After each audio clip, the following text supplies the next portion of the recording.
The late afternoon sun cast long shadows across the bustling streets of Miami Beach, Florida.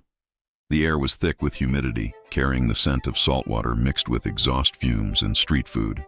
Tourists in colorful shirts moved in clusters, their laughter punctuating the steady hum of traffic along Ocean Drive.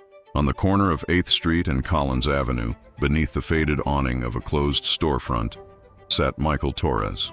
At 42, his weathered face told stories of hardship that most passers-by deliberately avoided reading. His once dark hair, now streaked with premature gray, hung to his shoulders in tangles. A cardboard sign leaned against his worn backpack. Homeless. Anything helps. God bless. Michael had been living on these streets for nearly 3 years. The journey from a comfortable life as a session musician in Nashville to this concrete corner had been swift and merciless. First, the diagnosis of his mother's cancer, then the medical bills, the choice between her care and his rent, the gradual descent from couch surfing to shelters to streets. His guitar had been sold long ago to pay for her final week in hospice, but Michael still had his voice. In the quiet moments of early morning, before the city fully awakened, he would sing to himself. Old Motown hits, classic rock ballads, whatever came to mind. It was the only piece of his former life he couldn't lose. That's when he saw the older man walking alone, dressed simply in jeans and a white linen shirt, sunglasses covering his eyes. There was something familiar about his presence, though Michael didn't recognize him. Barry Gibb had aged since the height of the Bee Gees' fame, and Michael's world had shrunk to the immediate concerns of survival. "Excuse me, sir?" Michael's voice was hesitant. Barry turned, lowering his sunglasses slightly to look at the man on the ground. "Yes?" Michael swallowed hard.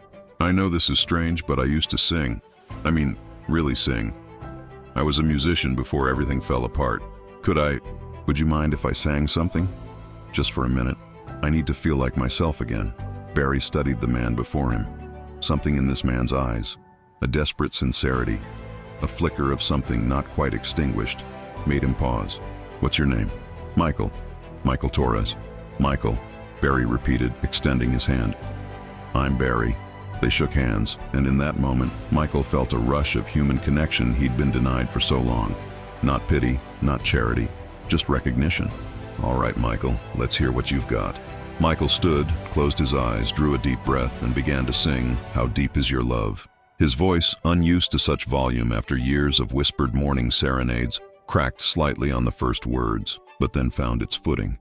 It carried a raw emotional quality that came from genuine suffering and genuine hope fighting for space in the same heart. Barry's expression changed immediately. His eyes widened in surprise.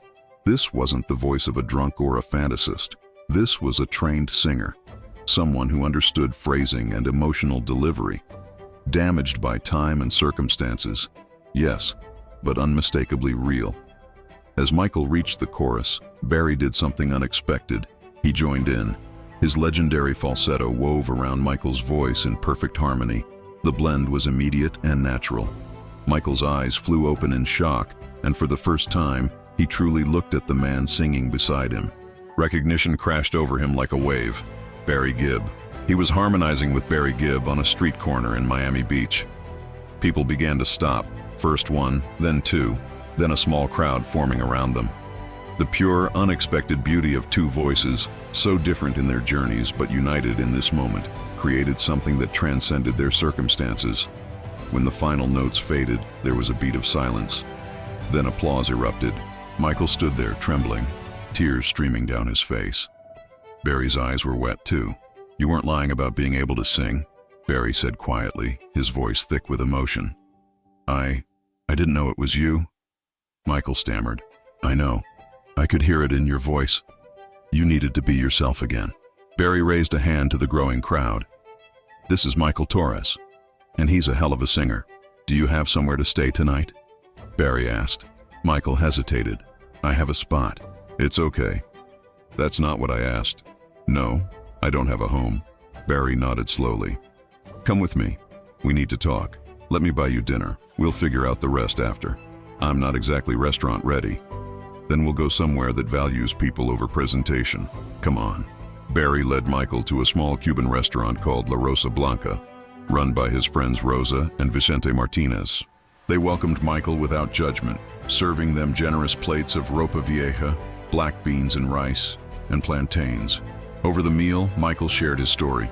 His mother's cancer, the medical bills, losing everything, 3 years on the streets. Barry listened without interrupting, his full attention on Michael's words. "I still miss her every day," Barry said when Michael finished. "My wife Linda passed away 4 years ago. Cancer, like your mother. Since then, I've thought a lot about legacy, about what matters. It's not the platinum records or the awards. It's the moments of real human connection." They talked about music, about loss, about what it meant to keep creating when everything felt uncertain. Barry made phone calls, arranging a hotel room for Michael that night, setting up meetings with social services, calling a friend who ran a transitional housing program. "I want to help you, Michael, but the real work of rebuilding your life, that's on you. I can open doors, but you have to walk through them. What if I fail? Then we try again. You survived 3 years on the streets without losing your voice or your soul. That's not weakness. That's strength. Now it's time to do more than survive. It's time to live." That night, Michael stood in a hotel shower for 40 minutes, washing away years of accumulated shame. He slept in a real bed for the first time in 3 years, barely able to believe it was real. The next morning, Barry took Michael to Hope House, a transitional living program run by Maria Sanchez. The 3-story building offered private rooms, meals, counseling, and support for up to 18 months. Maria was direct and demanding. Zero tolerance for drugs or alcohol. Weekly group sessions. You must work toward your goals actively. These aren't punishments. They're structure. Structure helps. "I understand," Michael said. His room was small but perfect. A bed, a dresser, a desk, a window overlooking a garden. The first space that had been his in 3 years. Barry also offered Michael part-time work in his home studio. 20 hours a week, helping with technical tasks, organizing files, general assistance. "You'll be around music again. What do you think?" "God, yes. Thank you. We start next Monday. Give yourself a week to settle in first." And the weeks that followed established a rhythm Michael both craved and found challenging. Structure, after years of chaos, was simultaneously comforting and constricting. Tuesday mornings meant meetings with Maria, working through the bureaucratic maze of getting identification, birth certificates, social security cards. Each required paperwork, fees, waiting periods. "The system isn't designed to help people climb out," Maria explained. "It's designed to maintain the status quo. You have to be more stubborn than the system." Thursday group therapy sessions with Dr. Marcus Webb were uncomfortable at first. It took Michael 3 weeks to speak, finally describing the moment his mother died and the cascade of losses that followed. "I know that feeling," said Carmen, another resident. "When everything falls apart so fast you can't catch any of it." Others nodded. Shared experience created connection. The breakthrough came when Michael started working with Barry at his Coral Gables home. The studio was filled with instruments, recording equipment, photographs from a legendary career. "I don't expect you to know this equipment yet," Barry said. "First, I just want you to feel comfortable here. This is a space for making music." After showing Michael around, Barry gestured to a microphone. "Your turn. I want to hear your range." Michael sang "Georgia on My Mind," his voice tentative at first but growing stronger. When he finished, Barry was smiling. "You're a tenor with soul, rare combination. Your tone has this weathered quality, pain and hope mixed together. It's authentic. You can't fake that." They spent an hour recording Michael singing various songs. With each take, Michael felt more of himself returning. "This is what I heard on the street," Barry said, playing back the recordings. "This is who you are. Don't forget it." 3 mornings a week, Michael would take 2 buses to Barry's house. They'd spend 4 hours working, Michael learning modern recording software, digital mixing, helping organize sessions, and always singing. More than technical skills, Barry was rebuilding Michael's confidence, treating him as a colleague rather than a charity case. "You know what separates good singers from great ones?" Barry asked one afternoon. "Great ones understand that technique is just the vehicle. The destination is truth. You have to mean what you sing." 6 weeks into the program, Maria sat Michael down. "You're doing well. Better than well. You've met every requirement. Now we need to think about sustainability. What happens when you leave Hope House? I don't know. I'm afraid to plan too far ahead. Life doesn't come with guarantees, but you can't stay here forever. You need to work toward independence. That night, Michael called Barry, scared about planning his exit from Hope House. Do you know why I kept making music after the Bee Gees ended? Barry asked. Because the alternative was silence. And silence, for people like us, is death. You're scared because you're alive again. Dead people don't worry about the future. 3 days later, Barry asked Michael to stay after their studio session. He played a demo of a new ballad about loss and redemption, with space for 2 voices in harmony. I want you to record this with me, professionally, your voice with mine. Barry, I'm not, you are. I've spent 2 months working with you. I know your capabilities. You can do this. The question is, will you? Michael thought about the street corner, about asking to sing, about every moment since that had required courage over comfort. Yes, they spent 2 weeks preparing. The recording session produced 15 takes, some technically perfect but emotionally flat, others raw but flawed. Finally, on take 16, everything aligned. When they finished, Barry spoke softly. That's it. That's the one. He played it back, and Michael heard his voice, fully realized, blending with one of the greatest singers of all time in a way that felt like equals. I want to include this on the album, Barry said, with full credit to you as featured vocalist. This isn't a favor. This is your work, your art. Michael couldn't speak. He just nodded, tears streaming down his face. 3 months after arriving at Hope House, Michael faced his first major setback. His application for low-income housing was denied due to insufficient rental history. It's bullshit, Michael said, pacing Maria's office. How am I supposed to get rental history if no one will rent to me? The system is circular and unfair, Maria said calmly. But we have other options. This is a detour, not a dead end. That evening, Derek, a fellow resident who'd become a friend, found Michael in his room. Every person in this building has gotten bad news while trying to get their shit together. You know the difference between people who make it and people who don't? The people who make it get pissed off for a few hours, then get back to work. The next morning, Barry called with an idea. My property manager mentioned the guest house on my property is sitting empty. You could rent it. Market rate, nothing special. It solves your housing issue and makes practical sense for our working arrangement. Barry, no, I can't take advantage. Let me finish. I'm also offering you more hours at the studio. 20 hours a week, fair wage. Combined with whatever else you find, it should cover rent and living expenses. This is a business arrangement. You'd pay rent, work for wages, maintain the space. Michael discussed it with Maria, who ran the numbers. It's doable. Tight but doable. And I think you're ready enough. 2 weeks later, Michael moved into the guest house. Small but perfect, with large windows overlooking Barry's garden. His few belongings barely filled the space, but it was his. Barry knocked that evening with a housewarming gift, a used microphone and recording interface. So you can practice on your own time. Every musician needs their own tools. Michael also found part-time work at a music store, bringing his total to 40 hours weekly, enough to cover rent, food, transportation, and slowly build savings. It was exhausting but satisfying. Barry's album, Midnight Dreams, neared completion. Their duet, Shadows and Light, had become a centerpiece. Barry played it for his producer, Steve Morrison. Steve listened in silence, then looked at Michael. Who are you as a singer? Because that's a remarkable vocal performance. Michael's going to be credited as a featured artist, Barry said. This is his track as much as mine. I want to introduce you to some people, Steve said. Producers, other artists. You have something commercial labels are looking for, authenticity. Over the next month, Michael took meetings with 3 producers and 2 independent labels. The conversations were educational but often uncomfortable. Your story is compelling, one executive said. That's marketable.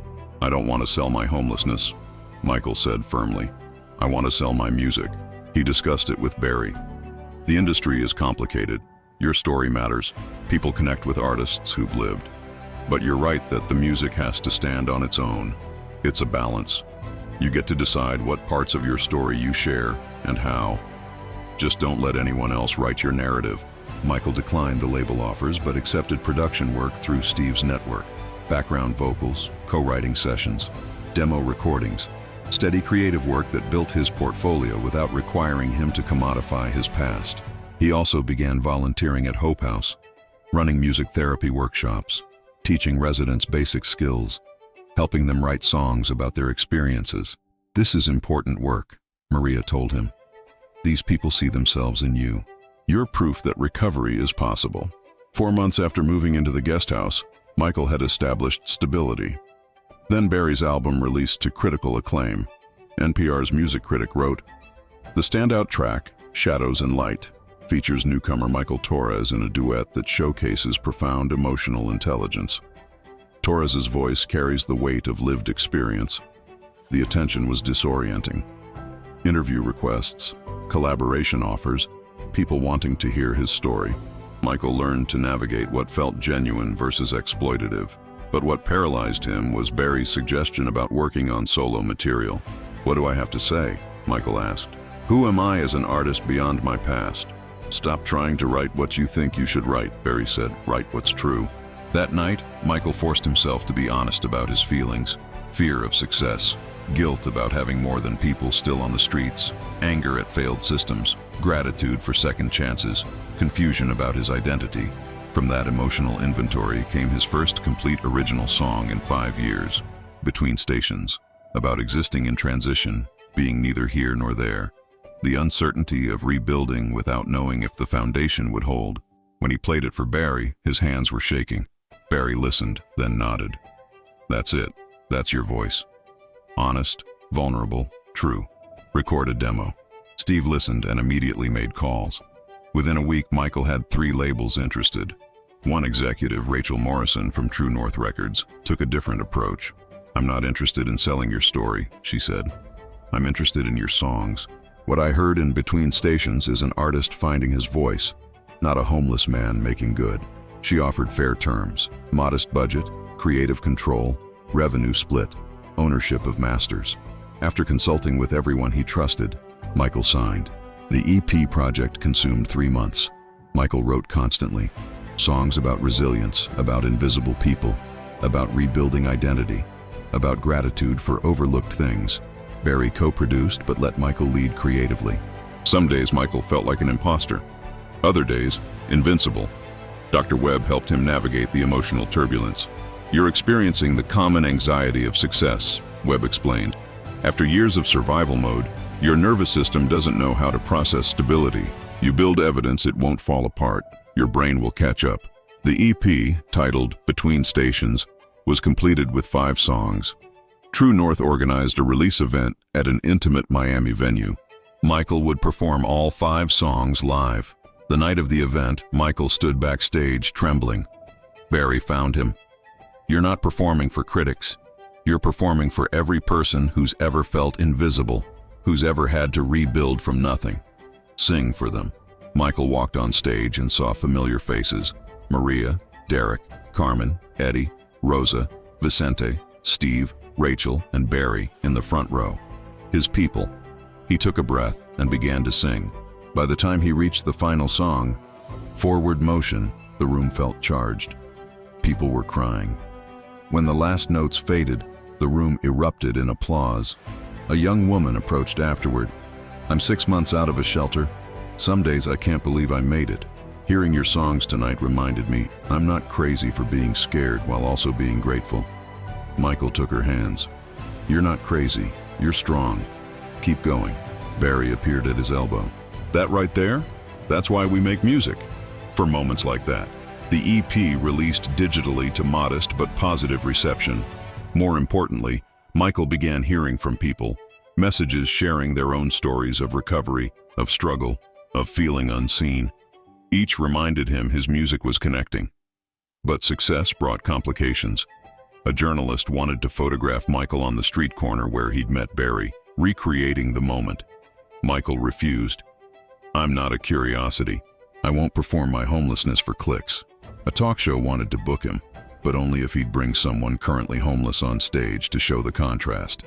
"They want to exploit someone's pain for entertainment," Michael said to Barry, furious. "So decline." "But it's national exposure. At what cost to your integrity? If you compromise who you are to get success, what's the point?" Michael declined. He slept better for the decision. 8 months after the EP release, a documentary filmmaker named Lisa Park approached Michael. "I want to make a film about what recovery actually looks like. The setbacks, small victories, the complexity. You're articulate, you have music as an outlet, and you're willing to be honest." Michael agreed with clear boundaries. The filming showed not just his journey but 3 others. Tony, a jazz pianist finding his way back. Keisha, a single mother rebuilding after domestic violence. Robert, a veteran navigating PTSD. The documentary, Between Stations, Stories of Recovery, premiered at Sundance to thunderous applause. The Q&A afterward was intense. One question challenged him. "Do you ever worry your story will overshadow your music?" "I used to worry constantly," Michael answered. "But my story and art aren't separate. My experiences inform everything I create. The trick is making sure the art stands on its own merit while acknowledging the life that shaped it." Sundance brought unexpected opportunities. A woman named Dr. Yolanda Martinez, who ran a national nonprofit focused on homelessness prevention, approached Michael. "We're developing a music therapy program nationwide. We want artists with lived experience to lead workshops. Would you consider consulting on program development and training other artists?" Michael was stunned. "You want to pay me to help others do what I've been doing for free? We want to professionalize and expand what you've been doing. You'd be perfect." 3 weeks later, at the Independent Music Awards in New York, Michael's EP was nominated for Best Social Impact EP. He didn't win, but being recognized as a legitimate artist felt like victory enough. At the after-party, the winner, Jasmine Chen, pulled him aside. "I listened to your EP. It's powerful. Don't stop making music that matters. Can I ask you something? Do you ever feel like a fraud?" "Every single day," Michael admitted. "But feeling like a fraud and being one are different. We earned our places here." Spring brought the documentary's wider release through streaming. It found its audience and sparked conversations about homelessness, recovery, and creative expression in healing. Michael began receiving speaking invitations. At one university, a student challenged him. "Isn't your story the exception? Most homeless people don't meet Barry Gibb. Isn't your success based on privilege?" "You're absolutely right," Michael said. "I got extraordinarily lucky. That's exactly why I'm using whatever platform I have to advocate for systemic change. My story shouldn't be exceptional. Everyone deserves housing, support, and the chance to rebuild. The fact my story seems remarkable shows how broken the system is." Dr. Martinez's nonprofit, Foundations Forward, officially hired Michael as a consultant and trainer. The work meant traveling to cities, training artists and social workers, developing curriculum. One workshop in Seattle brought him face-to-face with Marcus, a homeless rapper with incredible skill but no confidence. "Why would anyone listen to me?" Marcus asked. "I'm nobody. 2 years ago, I thought the same thing," Michael said. "Then I decided that even if no one listened, I needed to remember I was a singer. That internal truth mattered more than external validation. Before Barry believed in me, I had to believe in myself enough to ask." "Make that choice, Marcus." Marcus performed his original song at the workshop's end. Powerful, raw. Michael connected him with local resources and artists. "That's what Barry did for me," Michael explained later. "Connected me to a network. I'm trying to pay that forward." Barry's album went platinum, and Shadows and Light received Grammy consideration. Though it didn't win, the nomination was significant. Barry insisted Michael join him on stage at an industry event honoring his career. "You're part of my story now," Barry said. "Share this moment with me." Standing on that stage beside Barry Gibb, Michael thought about the journey. 2.5 years from a street corner to this moment. Afterward, they sat in a quiet bar reflecting. "Do you ever regret it?" Michael asked. "Stopping that day? Taking on the complications of helping me? Never, not once. You gave me something too. You reminded me what music is supposed to do. Connect people, restore humanity." True North wanted a follow-up EP, and Michael had been writing consistently, but he decided on something different. A collaborative EP with artists he'd met through Foundations Forward. Marcus from Seattle, Angela from Chicago, James from Boston. Each had experienced homelessness. Each was rebuilding through music. "This is what it's about," Michael told the documentary filmmaker capturing the process. "Not my individual success, but creating pathways for others." The collaborative EP, Forward Motion, Voices of Recovery, released to extraordinary critical response. More importantly, the featured artists began getting their own opportunities. Marcus signed with a hip-hop label. Angela started performing regularly. James found session work. Dr. Martinez called with news. Foundations Forward secured funding to expand nationally. We want to hire 5 artists full-time. We're offering you the director position. It meant less time for his own music, more administrative work, but it meant impact. Systemic change rather than just individual rescue. Barry encouraged him. I'm 79. You know what matters most now? The artists I've helped, the connections I've made. That's the work that lasts. Think about what legacy you want to build. Michael accepted the position with the condition he could still release his own music independently. 3 years to the day after asking Barry to sing, Michael stood in the same spot on that Miami Beach corner. This time, he wasn't alone. Documentary crew, artists from Foundations Forward, Hope House residents Maria, Derek, Carmen, Barry, all there. Why are we here? Marcus asked. Because this is where it started, Michael explained. I want to remember, acknowledge how far we've come, and promise to keep going. He'd brought a guitar. Standing on that corner, surrounded by people who understood the journey, he began to sing Forward Motion. Others joined in, voices blending, strangers and friends united. A small crowd gathered. When the song ended, they applauded. A young man, clearly homeless, had been watching.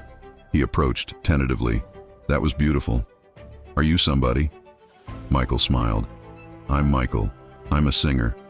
And I used to sit right where you're standing. They talked, Michael giving him information about Hope House, about possibilities. The young man was skeptical. I know it's hard to believe things can change, Michael said, but they can. Keep showing up, keep trying, keep remembering who you are beneath the circumstances.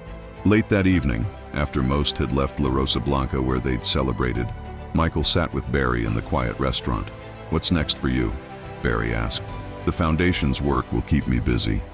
I'll still write, still perform when I can, but mostly, I want to keep creating spaces where people can remember who they are, using music to heal. You've found your calling. It's not what I expected. I thought I wanted commercial success. But this, helping others, building programs, making systemic change, feels more important. Barry raised his glass to unexpected journeys, to asking strangers to sing, to remembering who we are, and to using our gifts to help others find theirs. Michael walked home that night, still in Barry's guest house where he'd chosen to stay. He sat at his desk, looking at his mother's photograph. I did it, Mom. I climbed all the way back, and now I'm helping others climb too. His phone buzzed. The young man from the corner called Hope House. They have space. Going tomorrow. Thanks for seeing me. Michael saved the message, adding it to a folder of similar ones, reminders of why he did this work. He picked up his guitar and began to play, not for recording or performance, just for joy. Notes filled the room, carrying all the pain and hope and gratitude of his journey. Through the window he could see lights from Barry's house, hear faint music, his mentor still creating at 79. Michael smiled, knowing he'd found his own version of that dedication. The street corner was 3 years behind him, but its lessons remained. Courage to ask, humility to accept help, determination to keep showing up, commitment to helping others find their voices. Michael Torres had started as a homeless man who asked to sing. He'd become a singer, an advocate, a leader, a bridge between despair and hope. But most importantly, he'd remained human, flawed, scared sometimes, uncertain often, but always moving forward. The music, as always, showed him the way. Outside, Miami's night sounds continued. Traffic, laughter, distant music. Life in all its messy beauty. Michael added his voice to that symphony, one note at a time, building something meaningful from fragments of pain transformed into purpose. It was enough, more than enough. It was everything. The end.